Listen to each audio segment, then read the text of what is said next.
ॐ श्री महालक्ष्म्यै नमः। हरिः ॐ ॐ हिरण्यवर्णां हरिणीं सुवर्णः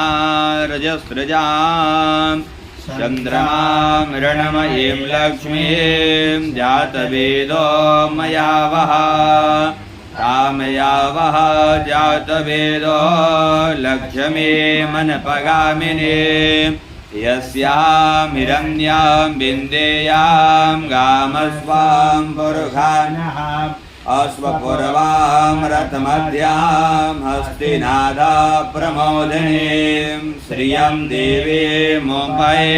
श्रीडमां देवी जोक्षतां तां सुस्मितां हिरण्यप्राकारां मात्रां ज्वलन्तीं तृप्तादर्पयन्तीं पद्मे स्थितां पदवर्णां तामिहोपाहय श्रियां चन्द्रां प्रभासा यशसा ज्वलन्तीं श्रियं लोके देवजुष्टामुदारां तां पदतीमीं शरणं प्रपद्ये अलक्ष्मीर्मनस्यतां त्वां वृणोमि आदित्यवर्णे तपसोऽधिजात वनस्पतिर्ग्लिक्षोत्पबिल्वः तस्या फलानि तपतानुदन्तो मा अन्तरायास्य वह्याम् अलक्ष्मी वैतु मां देवसखः कर्तुश्चामनिना सह प्रादुर्भूतोऽस्मिन् कीर्तिं वृद्धिं ददातु मे चित्तिपासामलां ज्येष्ठां लक्ष्मीनास्याम्यहम् आभूतिं समृद्धिं च सर्वां निर्गत मे गृहात् गन्धद्वारां दुराधरसां नित्यपृष्टां गणेशणीं ईश्वरीं सर्वभूतानां तामिहोपामये श्रियां मनसः काममार्गो वाचः सत्यामसेमहे वसोनां रूपमनस्यः मयि श्रीयतां यशः कर्दमेन प्रजाभूता मयि सम्भव कर्दमा श्रियं वासयते कोले मातरं पद्यमालिनीम् आपसृजन्तुस्त्रीणानि चिलिकिन्पस्य मे गृहे नीचदेवीं मातरं श्रियं वासाय मे कुले आद्रां पुष्पकर्णीं पुष्टिं पिङ्गलां पद्यमालिनीं चन्द्रमां मृण्मयीं लक्ष्मीं जातवेदो